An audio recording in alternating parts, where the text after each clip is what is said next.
Welcome to Safe Par Golf Podcast. This is Derek. I'm Dominic. And this is episode 23. The MJ. Michael Jordan episode. Yeah. The GOAT episode. The GOAT. We have a special guest, Joshua at Haywood Golf. Welcome to the podcast. I appreciate you guys having me on your GOAT podcast. Yeah, you're on the GOAT episode. It's the greatest episode of all time. So Josh, you started Haywood Golf, correct? Are you kind of the founder behind Haywood? Yeah, we started it 3.5 years ago. Man, time flies. Crazy. Right? I know. I'm still getting used to putting 2022 on anything. I know. Yeah, I think back and can't get over that we're coming up on 4 years now. It's kind of crazy to just think how quickly things move. And yeah, it's been a blast so far. Can't wait for the next 4 years. Awesome. Well, again, appreciate your time being on the podcast. Can you just, give us a little bit of your backstory and kind of how Haywood Golf was founded and what kind of the whole goal is behind Haywood Golf? Yeah.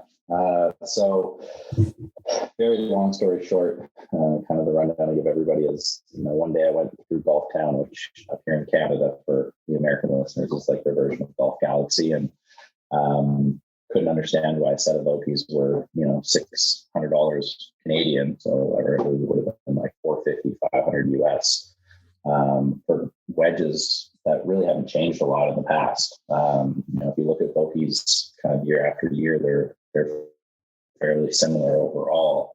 Not knocking them, they're a great product, but just couldn't understand why the price continued to increase for a product that didn't really change all that much. And so I walked out of the store, I didn't buy them.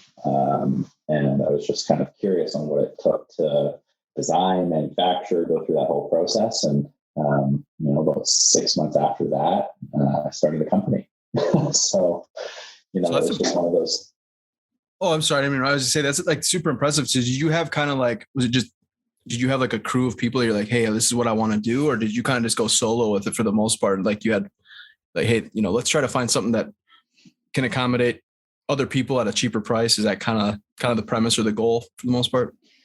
Yeah. It was just really just researching and, getting samples in. So when we first started, we used what was called open source tooling. So it was, tooling that the factories or the manufacturing plants over there allow anybody to use. And so you can obviously change specs and designs and stuff using the CNC mill machine, but for the most part, it's just open tooling. And that was our first set of wedges that we ever created, and those were non-conforming. We don't make those anymore because everybody wants to be able to play in tournaments nowadays. But they were cool wedges. They stuck back out of the rough from like 50 yards. So really, yeah, they were crazy, like insane milling on the face, same groove, so really sharp. And but we moved away from those, and now we design in-house all of our products, make tooling for all of our products. So, you're not going to see much out there anymore from us that isn't, our own IP essentially. So, we've been fortunate that we've been able to grow to the point now where we can do that. But the reality is, you're not going to, unless you have a ton of money backing you right away, it doesn't really make sense to create your own tooling to do that kind of stuff. And, that's really just kind of how we started. Have you had any issues with like material shortages? I know everywhere around the world, and here in Canada, we're here in Minnesota, the United States, and I feel like it's kind of like every industry. Has that been a real big issue? Or like for Golf Galaxy, for example, there was. I actually have your irons, which I do love, but we went to brag. Yeah, I'm not bragging, but they're really nice. They're really nice. I'm telling you. But I've been to a couple of Golf Galaxies, and literally like the shelves are completely empty as far as like irons. So I was kind of curious on that as far as like shortages, as far as material goes. Yeah, it's been a challenging time in the industry, more so specifically because lead times have increased. It's not a matter of getting product. It's a matter of how long it's taking to get. Gotcha. And so like our lead times went up from, for our wedges, for example, they were like 2.5 months. That was, forged wedges from order to delivery date, 2.5 months, 3 months max. Now we're in like 4 and 5 months. Irons went from 3 months to almost 6. And so what it does is it changes the way that you can operate as a business, especially somebody smaller like us, where, we have to outlay X amount of dollars, which is a significant amount of money, and have it sit for 5-6 months until we get product. We're not outlaying all of it, but a significant percentage. And, it's just a planning. It comes down to planning and strategy at that point. And so you can imagine how difficult it would be for paying Callaway, Titleist, all those companies to manage too. And, everybody keeps talking about supply chain issues, and it's like, well, when are people just going to say like, hey, we are able to just tell you the truth? Exactly. A lot of these companies are like, oh, 8 weeks. And then you find out it's 16. So, that's one of the things we don't do. We just launched our pre-order in November, for example, for our new irons. And I was telling everybody, it's like end of January, 3 months away. That's how long until we get it.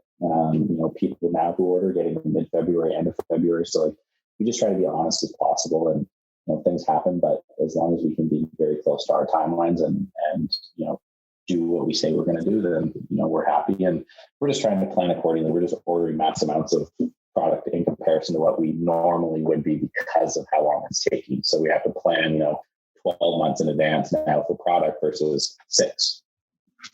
Do you guys, I'm sorry, Dan. Well, and like the crazy part is, you're absolutely right. It's not necessarily supply chain, it's just getting it.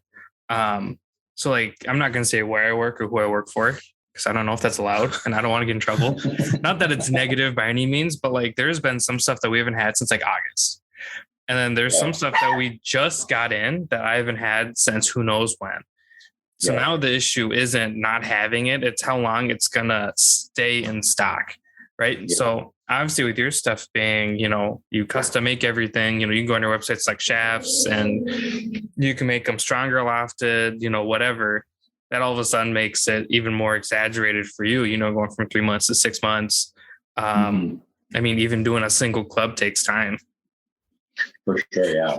Yeah. I mean, it's, we have a good team that builds our clubs, and multiple people that are constantly, working and getting products out. And so our lead time's actually been well below industry standard, well above, I don't know. It's been quicker than industry standard. We look at Titleist. I looked at Titleist site today and it was like 8 weeks, just to get a set of irons. Well, we're 2 to 3 weeks tops. Okay. So it's easier for us as a smaller company to manage all of this stuff versus a bigger company, but, we still face the same struggles, and we've been very fortunate with how we've been treated from our suppliers. So, shaft manufacturers, grips, etc. And getting, I don't know if we get priority, maybe they just tell us that, but it seems that like we didn't have too much outside of like KBS, who had a huge supply chain issue because their factory shut down multiple times. And, they were kind of the only shaft we couldn't get some of, but we still got some. True Tempers, most of their products are produced in the States. They obviously had a bit of delay because of shutdowns when that happened back, a year and a half ago, but they're back up and running full steam. And so, it just allows us to be in a good position where people are seeing our products like, yeah, these are great. They're more affordable. And I only have to wait 2 weeks, 3 weeks tops versus like 8, 12 weeks. Payne, I heard, had an entire shipment go overboard in like mid 2021. I don't know, last year. And they lost all their products. So their lead times went up to like 16, 18, 20 weeks or something like that. So those things can happen, and you just have to, roll with the punches. So you right now you offer, is it four different types of irons, 4 models for the most part, right? Yeah. Yeah. We have kind of models that cover every single level of golfer. Do you want to go in and like talk about each different level? Because like I was reading about them and they're all very, like you said, they're all for different levels of players. Do you want to kind of talk about them and kind of break them down for us? Yeah, for sure. Starting with the higher handicap. So, there's people in like 13, 14 plus handicaps. It's me. Those, yeah. Well, it's funny because that's the majority of golfers. Most people, don't realize that, but like I can't remember the stat, but it's like 90% of people never break 90 or something like that. It's like, it's insane. And so, 90 is a 18 cap. Well, that's the majority of people. So our signature irons, which was the first line of irons that we ever created, those are meant to be like, maximize your distance, maximize your forgiveness, and it really just meant to be, more playable for the average golfer to really enjoy them, hit further shots, hit, straighter shots. And then when you kind of get down into like the below 13s, you can, go a whole bunch of different ways, depending on your abilities. So we have the cavity backs. Those are typically for like 0 all the way up to like 13, 14 handicaps. Again, people who are 15, 16, 17, if you like them, you're a good ball striker and you want to play them, awesome. And then you have your muscle backs, which are, those are really meant for lower handicap people who can control the ball, hit it in the sweet spot, 7, 8 times out of 10. And then we designed the Haywood 100s, and we only built 50 sets of those total. I think we only have 1 set left now. They're way higher price point, very unique in how they're constructed, and almost like baby blade size Muras, if you will. So like very small, so like meant for a really, really good ball striker. They kind of like those. Like, have you seen the Ricky Fowler Cobra blades? Are they kind of like those? As far as like size, they look like little spoons. Yeah, they're very, very similar size. And Ricky Fowler, they actually have 2 different lines. Most people don't recognize that, but they actually have their like high-end line, which is 100% milled, like our 100s. And then they have like a regular standard forged line as well, and they're like $1,000 difference for the set. But very small, and so that kind of covers everybody from an iron standpoint. And the new irons specifically to me are, the golden children of the line of irons right now, just because we spent so long designing them, getting them to a point where we were happy with them. And beyond that, to be ecstatic about being able to put them out into the market the way that we finished them. So, that's where we're at right now with the irons. So I'm a 9.6 handicap, and I actually kind of didn't play a whole lot towards the end of the year, but I was up to like an 11 and kind of worked my way down. And I do have the signature irons, and I said I absolutely love them. I love the aesthetic look. It's like, it's simple, but it's nice looking. They look so good. Yeah. But absolutely. No, I said and I'm not trying to just plug you because we're interviewing. I legitimately, I love them. I've told a lot of people about your brand, and I'm just kind of curious, being that, like you said, like you kind of covered all golfers, but majority golfers are kind of higher handicap. Are the signature irons probably your most popular iron that you do sell? Yeah, right now, I mean, up to this point, yes, because they've been our main seller of iron. I have no doubt that the new line of irons will surpass them shortly.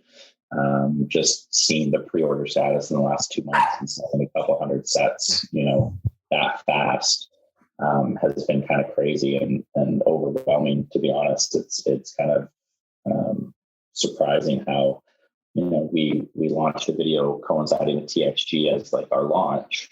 And just from that video alone, enough people are seeing it, finding the clubs, realizing like, wow, these are really good looking clubs, and, they're built how I want, and they're $700-800 cheaper.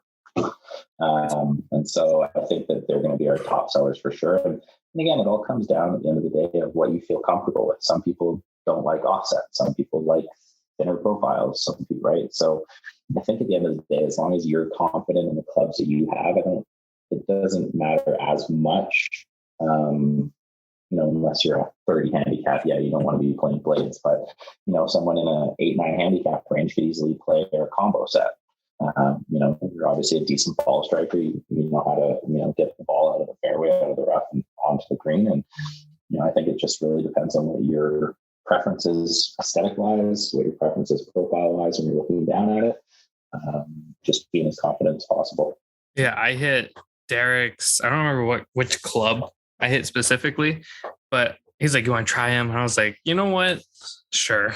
And I liked the weight of it. And then I got his up, And then I'm like, oh no, like what's going to happen? Because his clubs are significantly heavier than mine.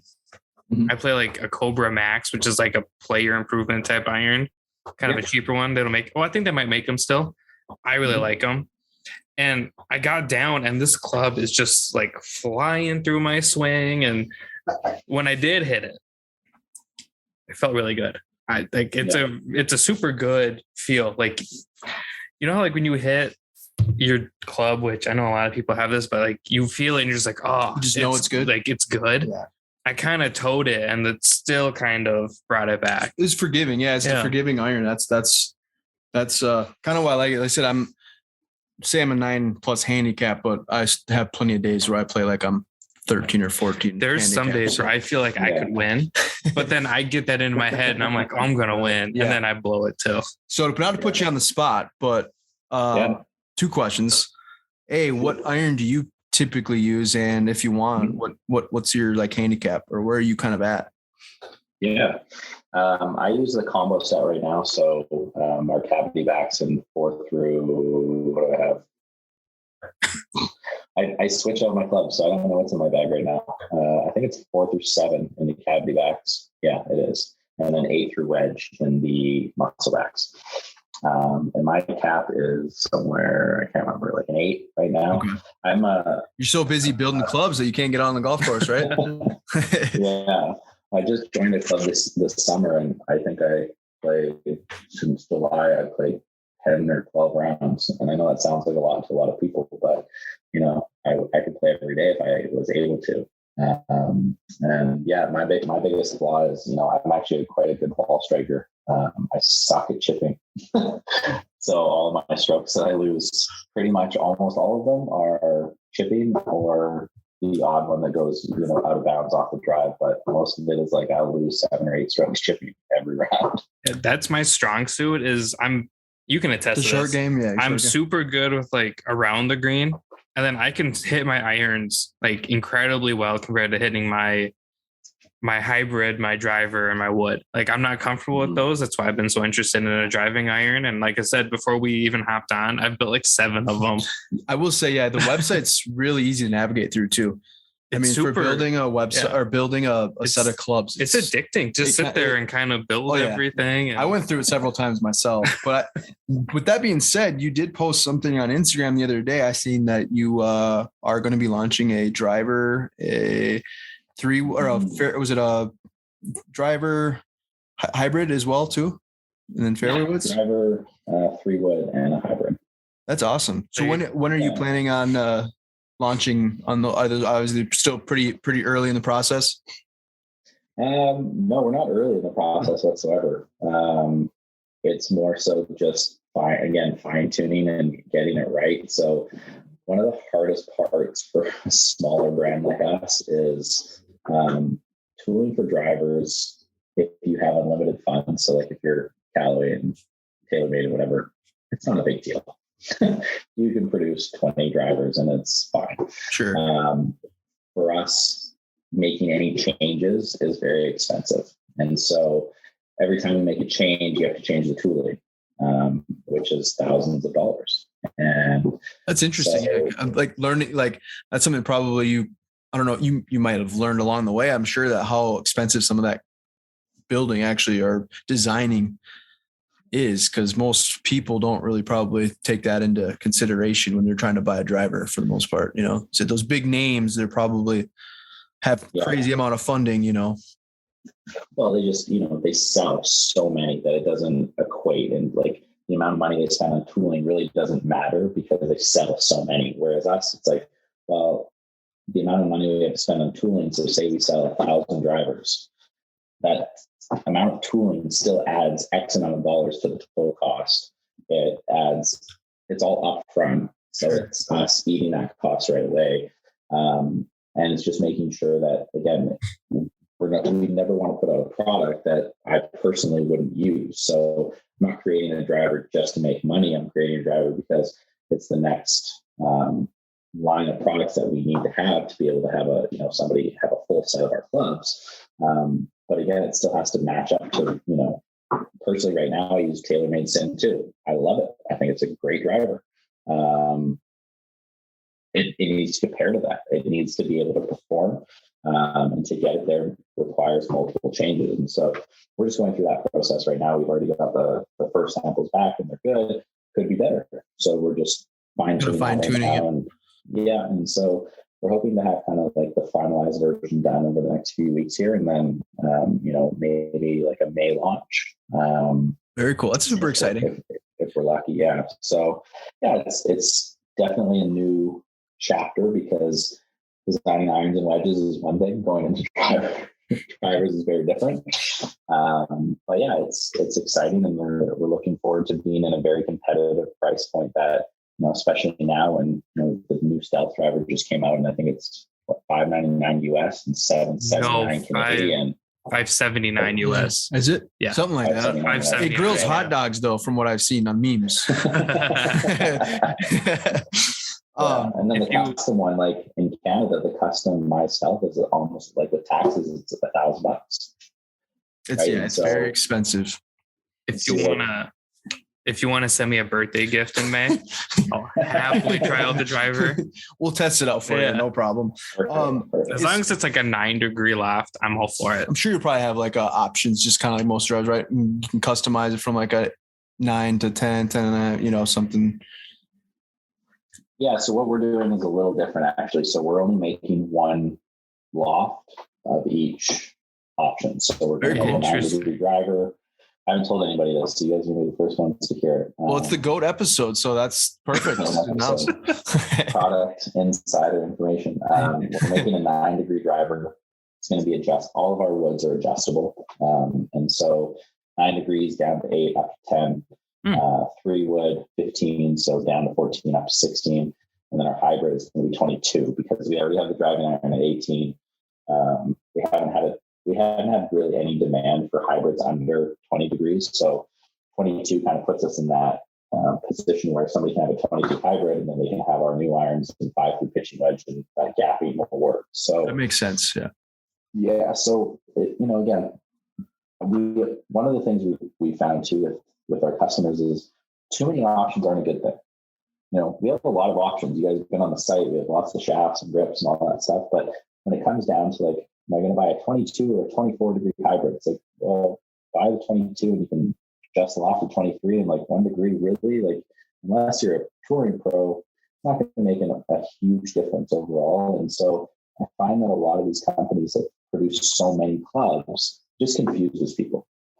And we want to make the process simple as possible while still providing a very significant amount of opportunity and options for customers to pick and choose what they want.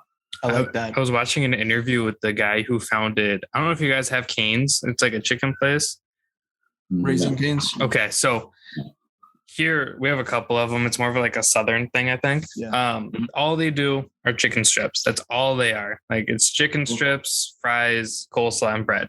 That's all. Nice. And the guy was saying that the reason they keep it simple is because you're at the drive-thru and people panic, right? Like I turned 21 a few years ago and we went up to get my first drink and I panicked and ordered a Budweiser at a Mexican restaurant. You gotta know what to get. Yeah, I'm like, options. I think that's kind of the beauty. It's kind of the beauty of what you're doing. Because you have a super streamlined, slick look to the club, whether you get, I saw today you had some copper ones. Yeah, those are sweet looking. Yeah. Thanks. And then Derek has the silver ones. You 2 options. Yeah, you have a ton of options to pick from when you build it, but even that is still pretty minimal. I mean, you look at what these big companies have, and like I can't even name what shafts I use other than the True Temper ones. Well, and that just goes to, like you said, like most people are higher handicaps, so it's like it's kind of overwhelming for those people. Like they don't really know what really they're even buying, and like I said, clubs aren't really cheap for the most part, if you think about it. And so I like that, idea. I was going to ask you, are you planning, or is this something like in the future that if you're going to have like a showroom where you can like bring people out and do some testing and sampling or anything like that? Have you thought about that, or do you even offer that? Or I know with COVID and everything going on, I don't know if that's something that you're working on, but kind of curious on that. Yeah, no, it's a great question. And yeah, we're working on it. Obviously, being based here in Vancouver, it's a more refined market versus like LA in California, where there's millions of golfers, and so we're just planning that out. But we're expecting tomorrow. I say this very casually because we've been expecting it for 2 weeks now, but expecting our simulator to arrive tomorrow. So cool. We bought a new 4-site simulator, and we're going to be putting it into our shop in Vancouver here. And hopefully by March, we'll have a fitting program up and running where people can come in and get fit and then purchase our clubs. And we think it'll be a great addition. And, we'd love to do that all over the place. But the reality is we just, we don't have the budget. We're not a massive company. And, we're very select in the number of fitters that we go into, just because it definitely increases our business. But we want to make sure that the people who are fitting our golf clubs are qualified, are friendly, are nice, and can have a good rapport with people, because we've gotten a lot of feedback from customers about fittings, and there's so much negativity out there. And so, that's why if you look at our site, we only have 5 fitters right now we deal with. So TXG is one of them in Toronto, Club Fix in Phoenix, Brian Golf down in Florida. Yep, I watched that. We've talked to all of those guys. We know them. They do amazing work, and they're very customer focused like us. And so that's one of the biggest issues we have, is because if one of our partners is not as focused on their customer service like we are, then it's not really in alignment to our brand. So that's why we're very selective on who we partner with. We've had a fitting outfit here in Canada ask us to carry our products. We just said no. Yeah, that's they have multiple locations, and they're well known, but I haven't heard too many positive things, not necessarily about the fitters, just about the business and how they operate. And until that changes, then we'll look at them again. And we just want to make the right decisions for our business. Do you worry about? I don't want to word this improperly. You know how when places get too big and then their quality kind of goes to shit? Do you ever worry about that? Because you go into a place like that, and then, people have easy access to your products, to, in a sense, because it's your baby. Do you kind of worry about the quality going down because of that? I don't worry about it. I think that as you grow, there's always growing pains, and that's, it's bound to happen with any company. It's more so how we deal with it after the fact. I can't say we've had too many times where we've had really, I don't know of any situation where we've had a pissed off customer, for example, because we don't let it get there. Right. That's an issue. We're going to deal with it. We're not going to just ignore them for 2 weeks and then maybe call them back. It's like, no, they call us, I answer, they email, whatever. And I think that, again, that goes alongside with our alignment of partners, is if they're that focused on their business as well, then they're going to handle that situation. And, I think that as long as your quality control is there, you trust the partners that you work with. No, I'm not worried about it. Again, it's, they're operating their own businesses, and if they do a shitty job, they're not going to have customers. So, right. Customer service is pretty much everything. You got to satisfy the customer, I was going to ask you this too, in this, if you had the opportunity, and maybe there's already some professional golfers using your clubs, but if there was one professional player, kind of a big name player, I don't know if you don't have to answer if you don't want to, but who would you love to see using your irons?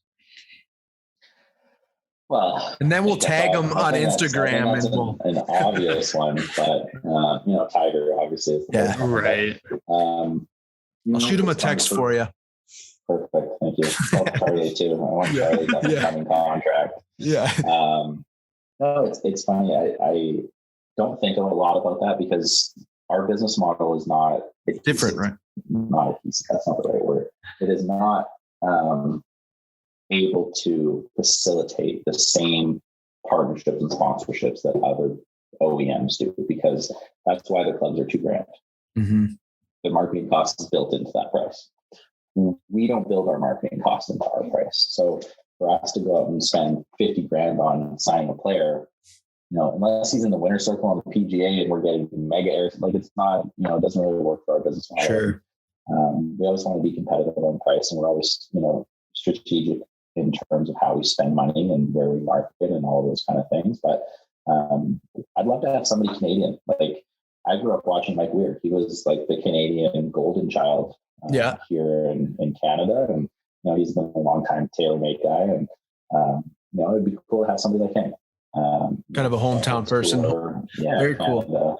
That would probably be to be honest, my pick. Like obviously I could pick any guy in the PGA because they're getting airtime and it's showing off our brand. That's easy. But again, Mike seems like a really nice guy. I've never heard a bad word said about him from anybody. So I think that, having somebody like that would be super cool one day. But, again, it's not a huge focus for us. And kind of going back to the business model, because I know you said as far as like employees right now, is it essentially like you and a couple other people? Or I mean, because I'd imagine it takes probably a while to actually build a set of irons, just in general terms, So is it just you and a couple people, or how does that typically work? And how long is like the turnaround time if you have the clubs in shop? Yeah, I kind of picture like putting Legos together, and I'm pretty sure it's not the case. Yeah, just dumb it down for us a little bit. It kind of is putting Legos together. Yeah, sick. It's not quite as simple, but no, I mean, the reality is like anything in life, the more you do it, the easier it gets. So, if you're a good club builder, it doesn't take very long to build a set of irons or a set of wedges or whatever. It's just about the quantity that you have to deal with. And so, like right now, we have hundreds of orders. You can't build hundreds of orders. Yeah, it's a great thing, but you can't build hundreds of orders in a day. Exactly.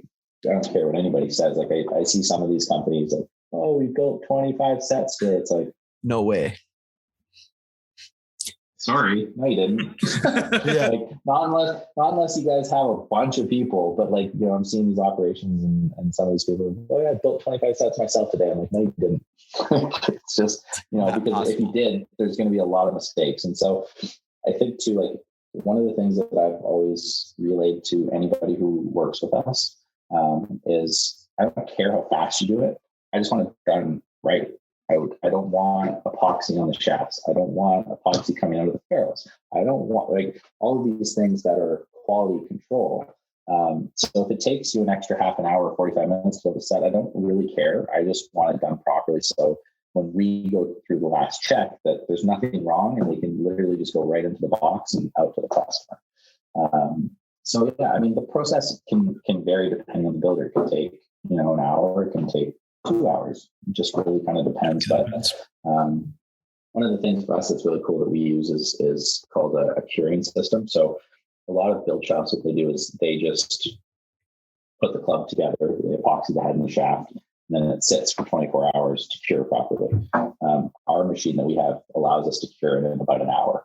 And then we let it sit and cool down. But if we didn't have that machine, it would be very difficult to keep up with the amount of orders that we have right now. So, that's been kind of our saving grace. And we're about to hopefully add somebody here full time who can be both a builder and a fitter for us now that we're having a launch monitor and put in. And it'll kind of just allow us to get to that next stage. And then, in the next couple of years, we want to have a shop somewhere in the United States, building our US orders and Canada orders fulfilling here. And, maybe Minnesota.